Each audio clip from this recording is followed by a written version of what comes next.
अभी तक हम लोगों ने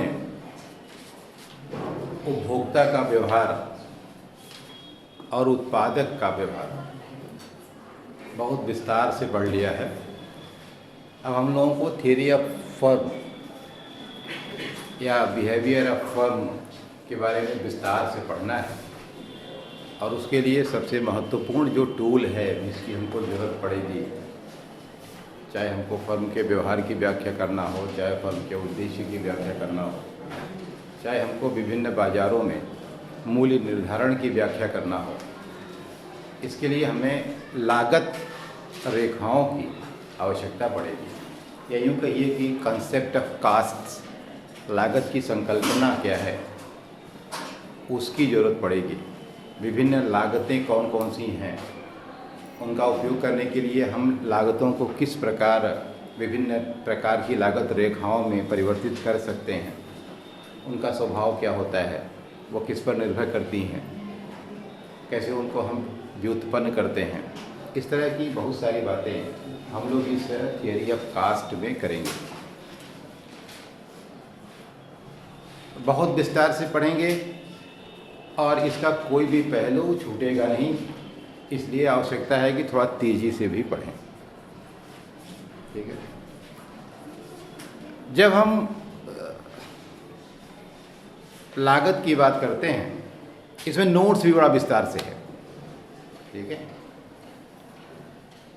तो एक आध जगह नोट में कहीं लिखने में मिसप्रिंट है या मिसटाइप्ड है, तो वहाँ आपको हम बोल करके समझा देंगे कि इसे किस रूप में पढ़ना है, तो वो फिर आप जब पढ़ेंगे तो आपसे गलती नहीं होगी। एक फर्म कितना उत्पादन करेगी, यह इस बात पर निर्भर करता है कि वस्तु की प्रति इकाई लागत क्या है और उसकी बाज़ार में कीमत क्या है। बहुत ही बिल्कुल बेसिक सी बात है कि किसी भी वस्तु का उत्पादन अगर आप करना चाहते हैं तो सबसे इम्पॉर्टेंट जो मुद्दा है वो यह है कि लागत कितनी आएगी और बाज़ार में कितने में बिकेगा, क्योंकि इसके बाद बाकी चीज़ें तो फिर सेकेंडरी हैं। अगर किसी वस्तु को उत्पन्न करने की लागत 50 रुपया आती है और बाज़ार में कीमत 25 रुपया है, तो उत्पादन होगा? नहीं होगा, कोई मतलब ही नहीं है। तो प्रति इकाई लागत क्या है और प्रति इकाई बेचने से क्या प्राप्त होगा, ये दो बड़े बेसिक से सवाल हैं जो डिसाइड करते हैं कि वेदर यू विल प्रोड्यूस और नॉट, कि उत्पादन आप करेंगे या नहीं करेंगे। इसी के साथ हम आगे बढ़ते हैं और कॉन्सेप्ट में बहुत सारी लागतों की अवधारणा है, जिसमें पहली और सबसे इम्पॉर्टेंट लागत है वो जिसको हम मौद्रिक लागत कहते हैं, मनी कास्ट कहते हैं। तो मौद्रिक लागत का मतलब है कि उत्पादन में उत्पादक जो कुछ भी जिस रूप में मौद्रिक रूप में भुगतान करता है, रॉ मटेरियल को, उत्पादन के साधनों को, या हाउस के रेंट को, या मशीनरी को, किसी को भी जो वह मुद्रा के रूप में भुगतान करता है, उसी को हम मौद्रिक लागत कहते हैं। और ये इसलिए इम्पॉर्टेंट है कि सामान्य बोलचाल की भाषा में लागत को हम वही जानते हैं जिसका हम भुगतान करते हैं। ठीक है। आप भी जब सामान्य तौर पर किसी चीज़ की लागत जोड़ते हैं तो कहते हैं कि इसमें ये लगा, ये घर की आप सफ़ेदी जब कराते हैं तो आप ये जोड़ते हैं कि पेंट इतने का लाए और मजदूरी इतना दिए, इतना रिक्शे वाले को दिए, इतना उसके लॉजिस्टिक का पैसा दिए, बस यही लागत है। लेकिन आप नहीं ध्यान देते कि उसके अलावा बहुत सारी लागत उसमें और भी शामिल है। तो खैर, हम उसको कैलकुलेट नहीं करते, शायद इसीलिए सुखी भी रहते हैं। सुखी इन द सेंस कि लगता है बड़े सस्ते में हो गया। ठीक है। तो दूसरी लागत देखिए इसमें जो इम्पोर्टेंट है, इसे हम रियल कास्ट कहते हैं, वास्तविक लागत। वास्तव में यह वास्तविक लागत मार्शल की खोज है। और अगर आप देखें ईमानदारी से, मेरा तो अपना ये मानना है कि being a student of economics, जो एकदम बिल्कुल just we talk always about material requisites of well being, हमेशा हम भौतिक सुख सुविधाओं की बात करते हैं, सेल्फ इंटरेस्ट की बात करते हैं, स्वार्थ की बात करते हैं। इन सारी बातों को अगर हम देखें तो ऐसा लगता है कि कहीं हम लोग जैसे एकदम बिल्कुल जैसे अपने लिए जीने वाले लोग बन जाते हैं। लेकिन मेरा अपना मानना है कि इन सारे कैलकुलेशंस को अगर हम विवेकपूर्ण तरीके से एनालाइज करें और उस विवेकपूर्ण एनालिसिस में इस रियल कास्ट को ऐड कर दें तो इकोनॉमिक्स के किसी विद्यार्थी से बेहतर इंसान इस धरती पर कोई दूसरा नहीं हो सकता है। अब सवाल यह है कि वो कितना विवेकपूर्ण तरीके से उसको ऐड कर पाता है, क्योंकि जब रियल कास्ट में मार्शल ये कहता है कि वास्तविक लागत का संबंध किसी वस्तु के उत्पादन में उठाए गए कष्ट, त्याग और प्रयत्न से है। कहता है जो एफर्ट आप करते हैं, जो एक्सर्शन होता है और जो आप सेक्रीफाइस करते हैं, उसके मूल्य को हम वास्तविक लागत कहते हैं। और इस पर अगर आप विचार करें बहुत गहराई से, अगर इस लागत पर आप फोकस करें, हम 2 मिनट जरूर इस पर देना चाहेंगे, क्योंकि यह ऐसी अवधारणा है जो किसी व्यक्ति को मनुष्य बना देती है, किसी दानव को मानव बना देती है, अगर उसके विचार में घुस जाए कायदे से। जैसे आपको एक उदाहरण बताएं, बहुत अक्सर मैं अपनी क्लास में ये एग्जाम्पल देता रहता हूँ।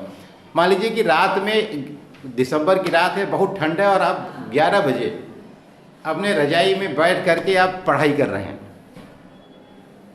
और उसी समय आपके घर में आपके भाई ने कहा कि दीदी 1 कप चाय बनाती तुम, तो तुमने कहा चाय, तुम्हारा दिमाग खराब है, 1 करोड़ रुपया दो तब भी चाय नहीं बनाएंगे।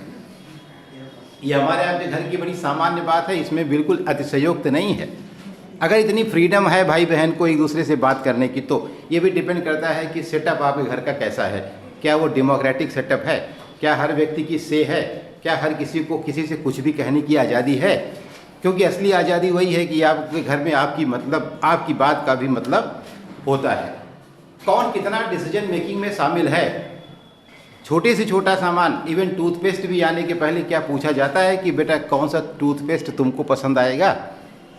और नहीं पूछा जाता है तो इसका मतलब मेरा अपना मानना है कि परिवार अच्छा नहीं है। और मैं इसीलिए बार बार कहता हूँ, मैंने कल अपने एक जगह भाषण में भी कहा कि ईमानदारी से बुरा लग जाए भले सुनने में, माँ बाप सबके पास है, लेकिन अच्छे माँ बाप किस्मत वालों के पास होते हैं ना।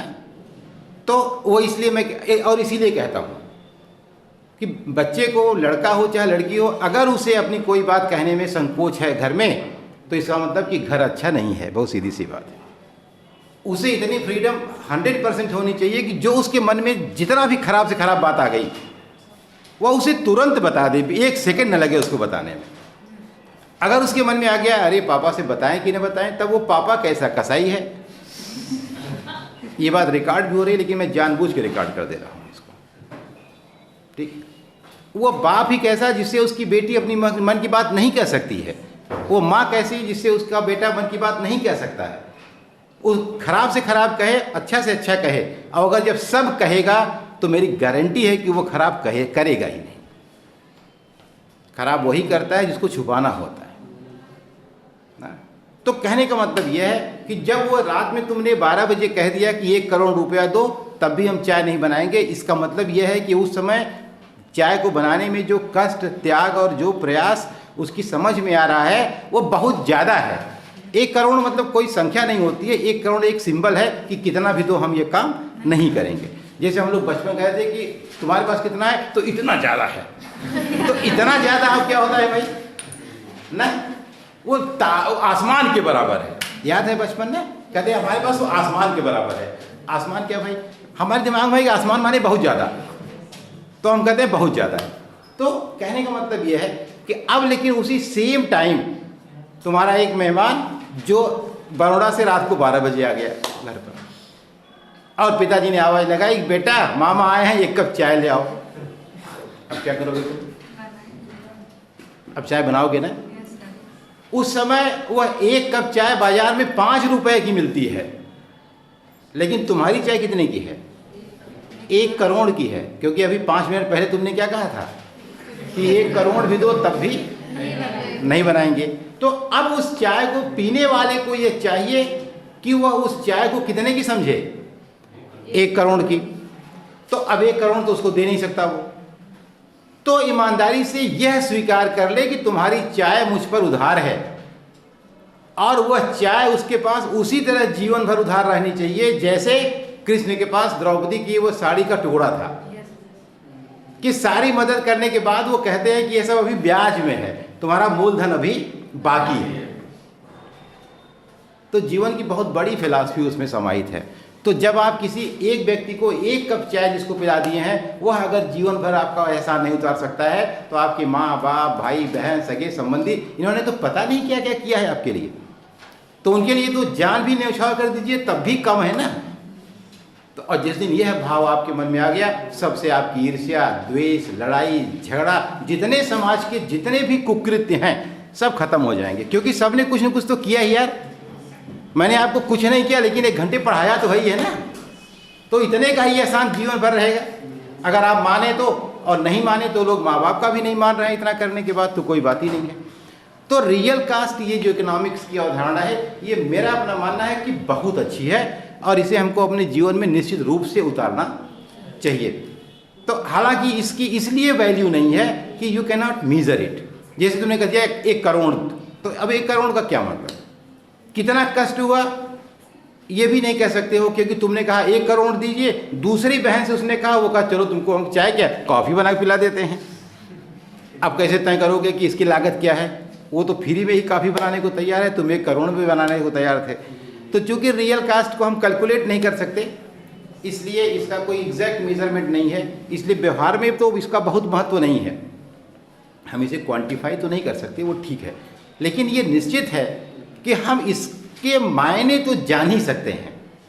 ये तो जान ही सकते हैं कि भाई अगर किसी ने कुछ किया है तो फिर वह कहते हैं कि आप कभी भी किसी का एहसान उतार नहीं सकते, उसने चाहे जितना छोटा किया हो चाहे बड़ा किया। और सबसे आसान तरीका है उसको मान लीजिए कि हाँ भाई आपने मेरे लिए किया है, यानी एहसानमंद हो जाइए, कृतज्ञ मत होइए कि आप कहते अरे आपने मेरे लिए क्या किया।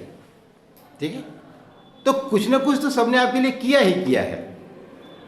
तो इसलिए जो है रियल कास्ट इंपॉर्टेंट है, इसे आपको याद रखने की ज़रूरत। अपॉर्चुनिटी कॉस्ट, हम लोगों ने अवसर लागत पढ़ा है, बहुत कई बार देखा है कि अवसर लागत होता है कि त्याग किए गए विकल्प की कीमत है। Opportunity cost means the alternative foregone और गिवन अप। जो विकल्प हम त्याग देते हैं उसकी कीमत को हम क्या कहते हैं? अवसर लागत कहते हैं। जैसे हमेशा आपके पास साधन कम होते हैं तो आप एट ए टाइम सारी आवश्यकताओं को पूरा नहीं कर सकते हैं, तो आपको अपनी प्रायोरिटीज़ डिसाइड करनी होती हैं कि हम पहले क्या करें और क्या बाद में करें। जैसे मान लो 100 रुपया तुम्हारे पास है और तुम्हें एक नोटबुक खरीदनी है और सिनेमा भी देखना है, तो अब 100 रुपये में दोनों नहीं संभव हो पा रहा है, तो तुम्हें तय करना होगा कि नोटबुक खरीदें कि सिनेमा देखें। तो अब उसमें इंटेंसिटी किसकी ज़्यादा है, क्योंकि प्रायोरिटी भी ये सब कठिन काम है कि आप कैसे चुनें कि क्या पहले करें और क्या बाद में करें। इन सब में बड़े विवेक की ज़रूरत है। तो आपने विवेक लगाया कि अच्छा यार अभी ऐसा है कि नोटबुक की ज़रूरत तो ही पड़ेगी 4-5 दिन के बाद, और आज फ्राइडे है, सिनेमा तो बदल जाएगा और फिर सिनेमा लौट के जौनपुर में आएगा नहीं, तो ज़्यादा इम्पॉर्टेंट है कि चलो अभी सिनेमा देख लेते हैं। तो जैसे आपने सिनेमा देख लिया तो आपने नोटबुक का त्याग कर दिया, यही उसकी अवसर लागत है।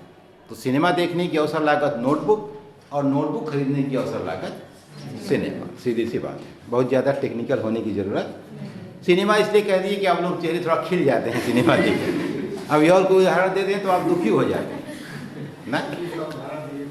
हाँ, तो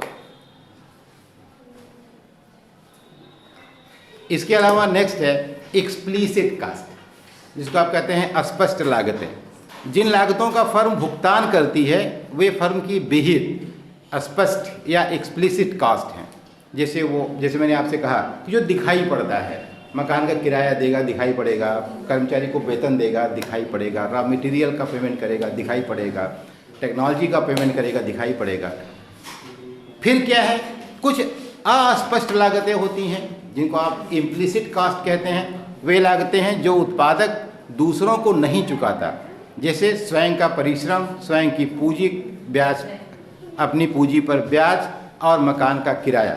जैसे तुमको उदाहरण बताएं, जैसे गांव में क्या है, तुम लोगों के गांव में खेती होती होगी तो उसमें हल बैल से खेत की जुताई होती है।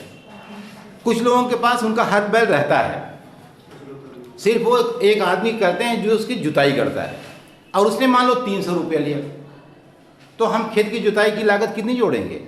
300।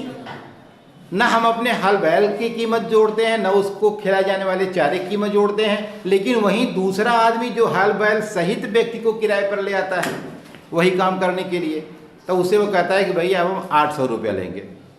क्यों? क्योंकि उसका हल भी है, उसका बैल भी है, उसको खिलाता पिलाता है, तो अपनी मेहनत भी जोड़ता है, सब लेके 800। तो जिस खेत की जुताई में तुम्हारी लागत 300 आ रही थी, उसी खेत की जुताई में अब लागत कितनी आएगी? 800। इसका मतलब हमने लगभग 500 की इम्प्लिसिट कास्ट थी जो जोड़ा नहीं था। तो इसीलिए एग्रीकल्चर के साथ भी समस्या आती है। जैसे रियल कास्ट तुम्हारे संदर्भ में समस्या पैदा करती है, वैसे एग्रीकल्चर में भी आज तक ये सारा झगड़ा एग्रीकल्चर का क्यों है? क्योंकि तय ही नहीं हो पाता है कि लागत कितनी है और उस रेशियो में उपज कितनी है। क्यों? क्योंकि बहुत सारी लागतें कैलकुलेट ही नहीं हो पाती हैं। कैसे? क्यों नहीं होती हैं? क्योंकि वहाँ भी उत्पादन के लिए जो उद्योग का नियम लागू नहीं होता है, वहाँ भी सीमांत उत्पादकता का कोई इश्यू नहीं है। वहाँ तो कोई काम हो रहा है, उसमें कौन कितना कर दे रहा है यही तय कर पाना बड़ा मुश्किल है। एक आदमी गया मशीन चला दिया, तो 10 मिनट बाद दूसरा गया खेत में देखा कि पानी पहुँचा कि नहीं पहुँचा। तीसरा रात में एक बार गया देखा है पानी कहीं कटा है कि नहीं कटा है। और बाकी 2-3 लोग हैं वो सो रहे हैं, कुछ करते ही नहीं हैं। और जब पैदा होता है तो खाते सब कुंटल भर हैं। तो अब कैसे तय हो भाई कि किसने कितना कंट्रीब्यूट किया? इकोनॉमिक्स तो कहता है कि जिन्होंने कुछ नहीं किया उन्हें नहीं खाना चाहिए। इसलिए मार्क्स ने कहना शुरू कर दिया था कि वो सब शोषण कर रहे हैं जो भाई जब कुछ कर ही नहीं रहे हो। लेकिन हमारी कल्चर में ये भी एग्रीकल्चर अपने आप में वास्तव में हमारी बेसिक कल्चर है। ये वास्तव में हमारे यहाँ व्यवसाय है ही नहीं, इसको समझने की ज़रूरत है। इसलिए हमारे हिंदुस्तान में खेती में बच्चे और बुजुर्ग, बच्चे 15-20 साल तक बिना कुछ किए खूब खाते हैं और 50-55 साल के बाद बूढ़े जब तक जीते हैं 100 साल तक खूब खाते हैं। कोई कुछ काम करता है लेकिन किसी के मन में कभी नहीं आता ना। लेकिन ये भले भौतिकवादी दृष्टिकोण से इकोनॉमिक्स में कैलकुलेशन करो तो लगे कि वो सब पैरासाइट हैं और परजीवी हैं, दूसरे पर आश्रित होकर खा रहे हैं। लेकिन अब इसका दूसरा कैलकुलेशन देखिए, जो आदमी 55 साल के बाद बैठकर खा रहा है उसने आखिर 55 साल तक खट के खिलाया भी तो है लोगों को। तो ऐसा नहीं कि आप खिला रहे हैं तो उस पर एहसान कर रहे हैं। उसने इतने दिन खिलाया है तो अब आपकी जिम्मेदारी भी है कि उसको आप खिलाएं। क्यों? सही कह रहे हैं गलत कह रहे हैं? और 15-20 साल तक मान लो बच्चा बैठ के खा रहा है तो 20 साल के बाद खट के खिलाएगा भी तो 50 साल तक वो ना। तो समझने का फेर है वास्तव में, और ये हमारी संस्कृति समझती है। इसलिए हमारी संस्कृति में इस पर विचार नहीं है कि बच्चा क्यों बैठ के खाता है और बूढ़ा क्यों बैठ के खाता है। यही कारण है कि हिंदुस्तान में बच्चे और बूढ़े जितने सुरक्षित और जितने सम्मान से जीते हैं उतना इस पूरे विश्व में कहीं कोई नहीं जीता है। भले हिंदुस्तान में सामाजिक सुरक्षा पर किया जाने वाला व्यय न्यूनतम हो सकता है अमेरिका से या तमाम विकसित देशों की तुलना में, लेकिन हमारे बुजुर्ग और हमारे बच्चे उनकी तुलना में सैकड़ों गुना सुरक्षित हैं। लाख बुराई होने के बाद भी हमारे समाज में तुम लोग अपने गांव में ही अपने मोहल्ले में देखते हो कि अगर 100 परिवार का पूरा गांव है तो शायद 1-2 परिवार में माँ बाप बहुत उपेक्षित हों या दादा दादी का सम्मान न होता हो, लेकिन 99 परिवार में तो हो ही रहा है अभी। तो इसलिए अभी हम ये नहीं कहते कि बहुत बिगड़ गया है, अभी कुछ नहीं बिगड़ा है, और जो थोड़ा बहुत बिगड़ा है अभी उसको सुधारा भी जा सकता है। जैसे कल मैंने उनसे कहा वहाँ के भाई लोग कहते हैं बहुत भ्रष्टाचार है, तो क्या समस्या है? हम ही तो भ्रष्ट हैं, तय कर लो, कल से नहीं करेंगे, बात खत्म हो गई भाई ना। इसमें क्या बड़ी कौन सा इतना बड़ा इश्यू है जो हल नहीं हो सकता? जैसे कहते बड़ी बेईमानी है, तो बेईमान हम ही तो हैं ना। तो कहने की क्या जरूरत है भाई? कल से कह दो भाई अब आज तक जो किए कल से बेईमानी नहीं करेंगे, खत्म हो गई बात। तो छोटी छोटी बातें हैं, इन पर बहुत बहस की ज़रूरत नहीं है, सिर्फ इनको ईमानदारी से स्वीकार करने की ज़रूरत। जैसे आपको हम दिल से, अगर हम आपको नहीं पढ़ा रहे हैं, इन केस मान लीजिए टाइम से नहीं आते हैं, आपकी क्लास नहीं पढ़ाते हैं और बहुत बड़ी अव्यवस्था है, तो हम घूम घूम कर मंच पर भाषण दें कि बड़ी व्यवस्था है, अध्यापक पढ़ा नहीं रहा है और ये हम ही तो नहीं पढ़ा रहे हैं भाई ने, तो हम चुपचाप जाके पढ़ाने लगे, बात खत्म हो गई। तो आवश्यकता केवल इस बात की है कि हमें अपना काम, जैसे आप विद्यार्थी हैं, आप लोग कम शैतान थोड़े हैं भाई, आप दूसरे को खूब कहते हैं, लेकिन विद्यार्थी के रूप में आप कितने ऑनेस्ट हैं भाई? क्या विद्यार्थी के रूप में आप उतना डेडिकेटेड हैं जितना किसी विद्यार्थी को होना चाहिए? अपने से पूछ लीजिए। उत्तर हाँ मिल जाए तो कोई बात नहीं, ना मिल जाए तो आपको समझने की ज़रूरत है आप क्या करने की ज़रूरत है। तो जो जहाँ भी है, राष्ट्र प्रेम, राष्ट्र धर्म, ये सब वास्तव में कोई मुद्दा नहीं है, ये बहस का भी विषय नहीं है, इनको जीने की ज़रूरत होती है। आप जहाँ हैं, जैसे हैं, उस रूप में जितना अच्छा कर सकते हैं। हर आदमी एक जैसा नहीं कर सकता, आप ध्यान दीजिए। सबकी अपनी क्षमता अलग है। यहाँ जितने लोग आप बैठे हैं सबकी अपनी अपनी अलग अलग क्वालिटी है। कोई किसी काम में अच्छा है, कोई किसी काम में अच्छा है, कोई कुछ अच्छा करता है, कोई कुछ अच्छा करता है। एक आदमी सब कुछ नहीं कर सकता, लेकिन हर आदमी कुछ न कुछ जरूर कर सकता है। तो हर आदमी जो कर सकता है उसे खूब अच्छे से करे, मन से करे, ईमानदारी से करे, बात खत्म हो गई। वो यही राष्ट्र सेवा है। आप अच्छे से पढ़िए, केवल यही राष्ट्र धर्म है। आप खूब अच्छे से पढ़ेंगे, अच्छे व्यक्ति बनेंगे, अच्छी नौकरी पाएंगे, ईमानदार होंगे, आप डेडिकेटेड होंगे, आप तो देश की सेवा करेंगे ना भाई। तो अच्छे से पढ़ना भी देश की सेवा है। अपना ही काम करना ईमानदारी से सबसे बड़ी देश सेवा है। आप डॉक्टर हैं, खूब मन से डॉक्टरी करिए, पैसा आप अनायास ज़्यादा मत लीजिए, खूब अच्छे से इलाज करिए। ये राष्ट्र सेवा नहीं है? तो हम अध्यापक हैं, हम आपको मन से पढ़ाएं, आपको बेटे जैसा नहीं बेटा ही माने, तो क्या यह राष्ट्र धर्म नहीं है? तो ऐसा नहीं है कि राष्ट्र धर्म का कोई काम है कि ऐसा कर दोगे तो तुम बड़े राष्ट्र प्रेमी माने जाओगे और ये नहीं करोगे तो राष्ट्र प्रेमी नहीं माने जाओगे। तो इसलिए ये जो लागतें हैं अलग अलग। इसके अलावा लागतें दो तरह की होती हैं, अल्पकालीन लागतें और दीर्घकालीन लागतें।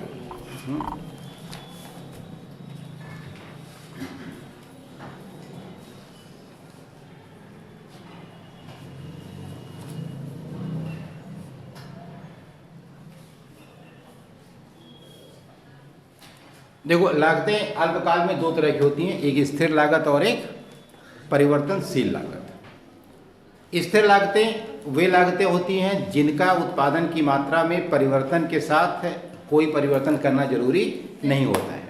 जैसे एक छोटा सा उदाहरण है, तुम कोई कमरा मान लो किराए पर लेकर रहते हो और तुम 500 रुपया किराया देते हो महीने में, और उस कमरे में रहने के लिए तुम्हारा भाई भी 2 दिन के लिए आ गया, तो क्या उसके 2 दिन के रहने से किराया बढ़ गया?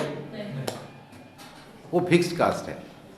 लेकिन अब दोनों के आज हो जाने के बाद खाना बनाने का सामान क्या होगा? बढ़ जाएगा, तो वह वेरिएबल कास्ट है। तो जो लागत नहीं बदलती है, कुछ फिक्स कास्ट है जो रहेगी रहेगी, चाहे 1 लोग रहें, चाहे 2 लोग रहें, चाहे 4 लोग रहें। तुम अकेले ही मई जून जुलाई 3 महीने नहीं रहते हो, छुट्टी हो जाती है, लेकिन फिर भी तुम्हें किराया देना पड़ता है। वो फिक्स कास्ट है, रहो चाहे न रहो, यू विल हैव टू पे रेंट, आपको देना ही पड़ेगा। तो इस तरह से स्थिर लागत वह होती है जो उत्पादन हो चाहे न हो आपको बियर करनी ही पड़ती है, और ये अल्पकालीन होती है। दीर्घकाल में कोई भी लागत स्थिर लागत नहीं होती है।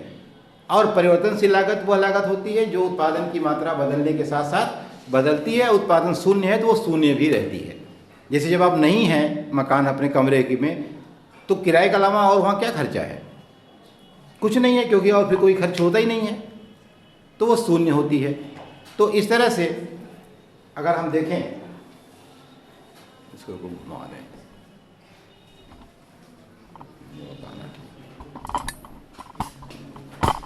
दिख रहा है?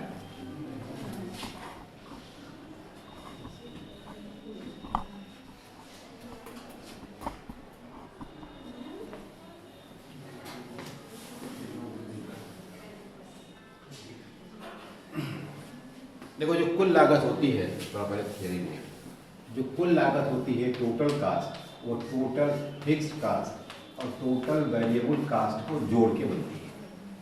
कुल औसत लागत, कुल स्थिर लागत और कुल परिवर्तनशील लागत को जोड़ दो तो कुल लागत बन जाती है। ये हम लोग बहुत सारी बार समझ लेते हैं कि कुल लागत को लेकिन हमारे इकोनॉमिक में एनालिसिस के लिए इन लागतों का कोई रोल नहीं है। इन लागतों की उपयोगिता तब होती है जब इसको हम इनके औसत में कन्वर्ट करते हैं, यानी टोटल लागत को औसत लागत, इसको औसत स्थिर लागत, इसको औसत परिवर्तनशील लागत में जब बदलते हैं तब इसकी उपयोगिता होती है। तो एसी क्या होती है? टोटल कास्ट में उत्पादन की मात्रा से भाग दे देते हैं, एसी हो जाती है। टोटल फिक्स्ड कास्ट में उत्पादन से भाग दे देते हैं तो एएफसी हो जाती है। टोटल वेरिएबल कास्ट में क्यू से भाग दे देते हैं तो ये हो जाती है। ठीक है। इसके अलावा जो इम्पॉर्टेंट लागतें हैं उसमें सीमांत लागत है एक, और औसत लागत तो ऊपर हो ही गई है। तो इतनी लागतें जो हैं इम्पॉर्टेंट है, जिनकी सहायता से हम बाजार के विभिन्न पहलुओं की व्याख्या करते हैं। तो अब इतनी लागतों में आप देखें तो एमसी क्या होगी, सीमांत लागत क्या होगी। आपने पढ़ा है कि कास्ट ऑफ एडिशनल यूनिट, जो अतिरिक्त इकाई की उत्पादन लागत होती है उसी को सीमांत लागत कहते हैं। तो सीमांत लागत कैसे निकालेंगे हम?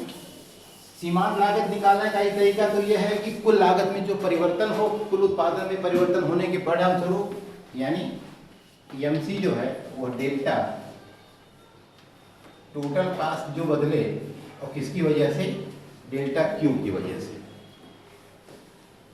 उत्पादन की मात्रा में एक इकाई परिवर्तन करने पर कुल लागत में जो परिवर्तन हो उसे हम क्या कहेंगे? सीमांत लागत। या दूसरा तरीका क्या है? Total cast of n plus 1 unit minus total cast of n unit. ठीक है, यही व्याख्या इसमें उल्टी हो गई है, वहाँ उसमें n माइनस n प्लस 1 लिखा गया है। ठीक है, गड़बड़ क्या हुआ है, यहाँ n और माइनस n प्लस 1 कर दिया गया है, तो ये गलत हो गया है लिखने में। आप उसको क्या पढ़ेंगे कि ये हम ऐसे समझिए, जैसे मान लीजिए कि 10 इकाई के उत्पादन की लागत 100 रुपये। ठीक है, अब ये हो गया टोटल कास्ट ऑफ n। ठीक है, अब मान लो कि यह टोटल कास्ट n प्लस 1 हो गया, यानी 11 हो गया, और लागत उत्पादन बढ़ के क्या हो गई? 11 इकाई का उत्पादन हुआ, लागत बढ़ के 110 हो गई। तो अब 11वीं जो यूनिट है, 11th यूनिट की का जो आउटपुट होगा वो क्या होगा? उसकी लागत क्या होगी? 10, यानी यह सीमांत लागत होगी। यानी 11 यूनिट में से 10 यूनिट घटेगी, न कि 10 यूनिट में से 11 यूनिट। तो वहाँ लिखने में उल्टा ये हो गया है कि n माइनस n प्लस 1 हो गया है। तो वो तुमको क्या पढ़ना है? n प्लस 1 में से n घटना है, क्योंकि एक इकाई के परिवर्तन में क्या चेंज आता है वह देखना है। 10 से 11 हुआ तो उसमें कितनी लागत बढ़ी यह देखना है। ठीक है, तो यह सीमांत लागत हम दो तरीके से निकाल सकते हैं। इसके अलावा यहीं तुम ये देख लो कि जो सीमांत लागत है यह केवल परिवर्तनशील लागत पर निर्भर करती है। कैसे? यहाँ देखो, इसमें अभी तो हम चित्र बाद में बनाते हैं, पहले सामान्य बात थोड़ी सी जान लेते हैं। अब जैसे मान लो कि हमने एमसी का अभी फार्मूला लिखा कि total cast n plus 1 minus total cast of n ना। तो अब अगर तुम यहाँ mc बराबर टोटल कास्ट n प्लस 1 को लिखो तो टोटल कास्ट किसके बराबर होगी? Total fixed cost n plus 1 plus total variable cost n plus 1, क्योंकि दोनों जोड़ के बनाए ना टोटल कास्ट। टोटल कास्ट हम निकालते हैं फिक्स्ड कास्ट और वेरिएबल कास्ट जोड़ करके। अब इसमें हमको माइनस क्या करना है? Total fixed cost n plus total variable cost n ना। तो अगर हम इसको यहाँ ऐसे कर दें, मान लो इसको इसमें कर दें, बीच में क्या हो जाएगा? माइनस का निशान हो जाएगा। अब ये भी तुम जानते हो कि फिक्स्ड कास्ट में कोई परिवर्तन नहीं होता है, वो चाहे 10 इकाई का उत्पादन करे चाहे 11 का। इसका मतलब कि यह जो फिक्स कास्ट है टोटल FC n प्लस 1 है, उतनी ही होगी जितनी की टोटल FC n है। इसका मतलब हम इसको क्या कर सकते हैं? माइनस करना हटा देते हैं। तो अब क्या बचा? Total variable cost n plus 1 minus total variable cost n ना। ये हो गया एमसी। इसका मतलब स्पष्ट हो गया कि फिक्स्ड कास्ट का कोई रोल एमसी के निर्धारण में नहीं है। एमसी के निर्धारण में किसकी भूमिका है? केवल वेरिएबल कास्ट की। कभी कभी ये सवाल भी परीक्षा में आया है कि सीमांत लागत स्थिर और परिवर्तनशील लागतों में से किस पर निर्भर करता है। तो ये आपको पता होना चाहिए कि फिक्स्ड कास्ट डिसाइड नहीं करती है, बल्कि परिवर्तनशील लागत ये तय करती है कि सीमांत लागत क्या होगी। ठीक है, मिटाए ये उसमें गलत लिखा हुआ है, इसलिए इस पर तुम विशेष रूप से ध्यान देना। और इसलिए हम तुमको जानबूझ करके फोकस भी कर रहे हैं कि वहाँ पढ़ करके कंफ्यूज मत हो जाना। अब देखो हम इसको रेखाओं से कैसे व्यक्त कर सकते हैं। कह रहा है कि इधर अगर हम लोग उत्पादन लिखते हैं आउटपुट, और यहाँ कास्ट अगर दिखाते हैं, यहाँ पॉइंट ऑफ ओरिजिन है, ठीक है। तो स्थिर लागत ये बता रही है कि यह अगर 10 रुपया है तो 10 ही रुपया रहेगा, चाहे उत्पादन इतना हो इतना हो इतना हो इतना हो इतना हो इतना हो, इससे फर्क नहीं पड़ता। तो ये हो गया टोटल फिक्स्ड कास्ट। क्या हो गई? Total fixed cost. ये आप जो अभी आपने पीछे लिखा उतना ही यही है, ठीक है। अब देखो क्या कह रहा है कि total variable cost, variable cost उत्पादन शून्य होगा तो वेरिएबल कास्ट शून्य होगी। इसका मतलब इसका जो, और ये भी आप जान लीजिए अब वेरिएबल कास्ट का क्या है। पीछे आपने उत्पत्ति के नियमों में पढ़ा है कि पहले उत्पादन वृद्धि नियम लागू होता है, फिर उत्पादन ह्रास नियम लागू होता है, फिर दो मुख्य हैं समता नियम, तो मान लो फॉर टाइम बेइंग उससे कोई मतलब नहीं है। तो शुरू में उत्पादन बढ़ता हुआ मिलता है और बाद में घटने लगता है। उत्पादन बढ़ता हुआ मिलता है, इसका मतलब क्या हो गया? इसका मतलब ये हो गया कि लागत घटती हुई है। उत्पत्ति वृद्धि नियम को हम लागत ह्रास नियम कहते हैं और उत्पत्ति ह्रास नियम को हम लागत वृद्धि नियम कहते हैं। अब अगर लागत ह्रास नियम है, इसका मतलब उत्पादन तो तेजी से बढ़ रहा है और लागत कैसे बढ़ रही है? धीरे धीरे। यहाँ ये बात ध्यान देने वाली है कि हमने वहाँ ऐसे बनाया था उत्पादकता का वक्र, जब उत्पादन तेजी से बढ़ रहा था। अब कह रहे हैं कि लागत धीरे धीरे बढ़ रहा है, इसका मतलब ये कैसे बनेगा? ऐसे बनेगा। हमने आपको बताया था ना कि तेजी से ऐसे बढ़ेगा और धीरे धीरे ऐसे बढ़ेगा, और अगर कांस्टेंट रेट ऑफ चेंज होगा तो ऐसे बढ़ेगा। इतना आपको 3 चीजें याद है। अब इसका मतलब हम यहाँ कैसे बनाएंगे? ऐसे बनेगा। शुरू में परिवर्तनशील लागत ऐसे,